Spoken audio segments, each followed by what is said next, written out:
Right. V Arun കൂടി ചേരുന്നുണ്ട് കന്യാകുമാരിയിൽ നിന്ന്. അരുൺ, ഈ കന്യാകുമാരിയിൽ അതീവ സുരക്ഷയാണ്. പോലീസിന്റെ ഒരു ബെൽറ്റ് തന്നെ നമുക്ക് അവിടെ കാണാം. മാത്രമല്ല, വിവേകാനന്ദ പാറയിലേക്കുള്ള പ്രവേശനമൊക്കെ നേരത്തെ തന്നെ നിരോധിച്ചു. പൂർണ്ണമായും ബാരിക്കേഡുകളൊക്കെ കെട്ടിയൊരു സാഹചര്യം.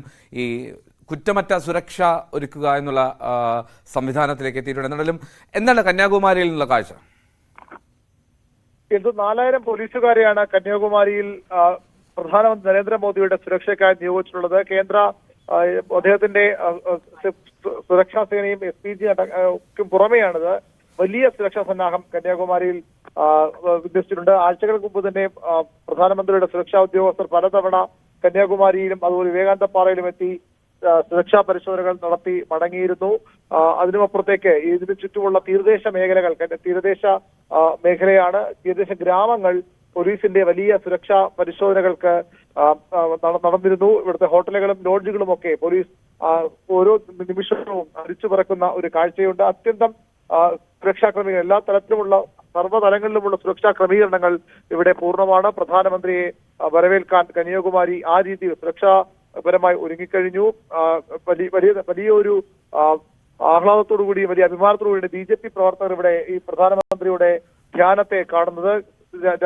രാജ്യം മുഴുവൻ ശ്രദ്ധിക്കുന്നത്, പക്ഷേ ദേശീയതലത്തിനപ്പുറത്തേക്ക് അന്താരാഷ്ട്ര തലത്തിൽ പോലും ശ്രദ്ധിക്കപ്പെടുന്ന സ്ഥലമായി ഈ 2 ദിവസം കന്യാകുമാരി മാറുമെന്ന് ഉറപ്പാണ്. ഇന്ന് 4:35 എത്തുമെന്നാണ് നേരത്തെ അറിയിച്ചത്. പക്ഷേ ആ സമയത്ത് എത്താൻ ഇപ്പോൾ സാധിക്കില്ല. അത് വിനോദ് സൂചിപ്പിച്ച പോലെ കാലാവസ്ഥ തന്നെയാണ് അതിന്റെ തടസ്സം. കന്യാകുമാരി ജില്ലയിലും കാലാവസ്ഥ അത്ര അനുകൂലമല്ല.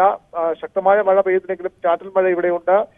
ശക്തമായ കാറ്റുണ്ട്. അതുകൊണ്ട് തന്നെ ഹെലികോപ്റ്ററിൽ തമിഴ്നാട് ഹൗസിലാണ്, തമിഴ്നാട് സർക്കാരിന് കീഴിലുള്ള തമിഴ്നാട് ഹൗസിന്റെ പ്രൊവിസസിലാണ് അദ്ദേഹം വന്ന് ഹെലികോപ്റ്റർ ലാൻഡ് ചെയ്യേണ്ടത്. അവിടെയും ശക്തമായ കാറ്റും ഒക്കെ ഈ സമയത്തുണ്ട്. അതുകൊണ്ട് തന്നെ ഈ കാലാവസ്ഥ അനുകൂലമായാൽ മാത്രമേ അദ്ദേഹം ഇവിടേക്ക് എപ്പോൾ എത്തുമെന്ന് പറയാൻ കഴിയൂ. അല്ലെങ്കിൽ വിനോദ് സൂചിപ്പിച്ച പോലെ റോഡ് മാർഗം സ്വീകരിച്ചേക്കും. പക്ഷെ അത്ര എളുപ്പമുള്ള കാര്യമല്ലത്. നമ്മൾ ഈ തമിഴ്നാടിലേക്ക് കളിക്കാവിള കഴിഞ്ഞ ശേഷം കാണുന്ന പ്രധാനപ്പെട്ട കാഴ്ച എന്ന് പറയുന്നത് ഓരോ 50 മീറ്ററിലും പോലീസ് ഉദ്യോഗസ്ഥരുടെ സാന്നിധ്യമാണ്. എല്ലായിടത്തും പോലീസിന് സാന്നിധ്യം. എന്നാൽ പൂർണ്ണമായും ഇവിടെ ഗതാഗതം നിരോധിച്ചിട്ടില്ല. നാഗർകോവിൽ നിന്ന് വരത്തേക്ക് തിരിഞ്ഞ് കന്യാകുമാരിക്ക് പോകാനുള്ള എളുപ്പ വഴിയുണ്ട്. പക്ഷെ അവിടേക്ക് ആ വഴി പൂർണ്ണമായി ഇപ്പോൾ പോലീസ് നിയന്ത്രണത്തിലാണ്. അതുവഴി ആരെയും കടത്തിവിടുന്നില്ല. തിരുനെൽവേലിയിലേക്ക് പോകുന്ന റൂട്ടിൽ നിന്നാണ് വീണ്ടും കന്യാകുമാരിയിലേക്ക് യാത്ര അനുവദിക്കുന്നത്. അതുതന്നെ ഒരുപക്ഷെ മോദി റോഡ് മാർഗം വരേണ്ടി വന്നാൽ നാഗർകോവിൽ നിന്ന് തിരിഞ്ഞ് വരാനുള്ള സാധ്യതയാണ് കാണുന്നത്. ഏറ്റവും അടിയന്തര ഘട്ടത്തിൽ മാത്രമേ അദ്ദേഹത്തെ റോഡ് മാർഗം എത്തിക്കാൻ ശ്രമിക്കുകയുള്ളൂ എന്ന് ഉറപ്പാണ്. കാരണം അത്ര സുരക്ഷിതമല്ലാതെ മണിക്കൂറുകളോളം, ഏതാണ്ട് 1.5 മണിക്കൂറെങ്കിലും അദ്ദേഹത്തിന് അവിടെ നിന്ന് ഇവിടെ എത്താൻ വേണ്ടിവരും. എത്ര വേഗത്തിൽ വന്നാലും റോഡുകൾ വളരെ ഇടുങ്ങിയ റോഡുകളാണ്. തമിഴ്നാടിന്റെ ഭാഗത്തേക്ക് കളിയിക്കാവിള കഴിഞ്ഞാൽ പലയിടത്തും ഇടുങ്ങിയ റോഡുകളാണ്. അതുകൊണ്ട് തന്നെ അത്ര വേഗത്തിൽ അദ്ദേഹത്തിന് വരാൻ കഴിയുന്ന സാഹചര്യമല്ല ഉള്ളത്. അതുകൊണ്ട് തന്നെ കാലാവസ്ഥ അനുകൂലമായ ശേഷം ഹെലികോപ്റ്റർ തന്നെ നരേന്ദ്രമോദി ഇവിടെ എത്താനാണ് സാധ്യത. നാളെയും മറ്റന്നാളും അദ്ദേഹം വിവേകാനന്ദ പാറയിലുണ്ടാകും.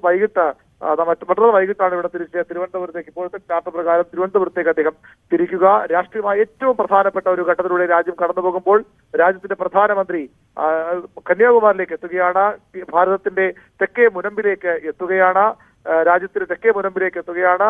വളരെ വലിയ രാഷ്ട്രീയ പ്രാധാന്യം ഇതിനുണ്ട്. നിശബ്ദ പ്രചരണ ദിവസമാണ്. പക്ഷേ ആ നിശബ്ദ പ്രചരണം നിശബ്ദമായിരുന്നു കൊണ്ട് നരേന്ദ്രമോദി പൂർണ്ണമായും BJPക്ക് അനുകൂലമാക്കി മാറ്റുമെന്ന ആശങ്കയാണ് ഇപ്പോൾ കോൺഗ്രസ് കേന്ദ്രങ്ങൾക്ക്, ഇന്ത്യ സഖ്യത്തിന്, ഇന്ത്യ മുന്നണിക്ക്, പ്രതിപക്ഷ പാർട്ടികൾക്ക് ഉള്ളത്. കാരണം മോദി ധ്യാനമിരുന്നാലും നിശബ്ദമായിരുന്നാലും ഈ രാജ്യത്തിന്റെ മുഴുവൻ ശ്രദ്ധ കന്യാകുമാരിയിലേക്ക് എത്തും. വളരെ പ്രധാനപ്പെട്ട രാഷ്ട്രീയ നീക്കമായി കൂടി അതിനെ കാണുന്നവരുണ്ട്. അതുകൊണ്ടാണ് പ്രതിപക്ഷം ഇത്തരത്തിൽ മോദിയുടെ ഈ ധ്യാനത്തെ കാണുന്നത്. നമുക്കറിയാം, കഴിഞ്ഞ 2 തെരഞ്ഞെടുപ്പുകളിലും അവസാനവട്ടം അദ്ദേഹം ഇത്തരത്തിൽ ആത്മീയ പാതയിലൂടെ നീങ്ങാറുണ്ട്. തെരഞ്ഞെടുപ്പിന് ശേഷവും അദ്ദേഹം പലപ്പോഴും ഇത്തരത്തിൽ ധ്യാനം ഇരിക്കാൻ പലപ്പോഴും നമുക്കറിയാം ഹിമാലയത്തിലടക്കം പോയി ധ്യാനമിരുന്ന നരേന്ദ്രമോദിയെ നമ്മൾ കണ്ടതാണ്. അതുകൊണ്ട് തന്നെ ഈ ധ്യാനവും ഒരു രാഷ്ട്രീയ അഭ്യാസമായാണ് പ്രതിപക്ഷം കാണുന്നത്. എന്നാൽ BJP അദ്ദേഹത്തിന്റെ അടിമുടി ഭക്തനായ അടിമുടി ആത്മീയവാദിയായ നരേന്ദ്രമോദിക്ക് ഇങ്ങനെയല്ലാതെ എങ്ങനെ പെരുമാറാൻ കഴിയും? അത് അദ്ദേഹത്തിന്റെ സ്വാഭാവികമായ നടപടി, അത് രാഷ്ട്രീയമില്ലെന്ന് ആവർത്തിച്ച് പറയുകയാണ് BJP. പക്ഷേ പ്രതിപക്ഷം അവിടെ രാഷ്ട്രീയം സംശയിക്കുന്നു, അവർക്ക് ആശങ്കകളുണ്ട്. പ്രധാനമന്ത്രി ഈ അവസാനഘട്ട തിരഞ്ഞെടുപ്പിന്റെ തലേനാൾ നിശബ്ദ പ്രകടന ദിവസവും തിരഞ്ഞെടുപ്പ് ദിവസവും ഒക്കെ ഇത്തരത്തിൽ ധ്യാനമിരിക്കുന്നത് വലിയ രാഷ്ട്രീയ നീക്കത്തിന്റെ ഭാഗമെന്നാണ് പ്രതിപക്ഷം വിശ്വസിക്കുന്നത്.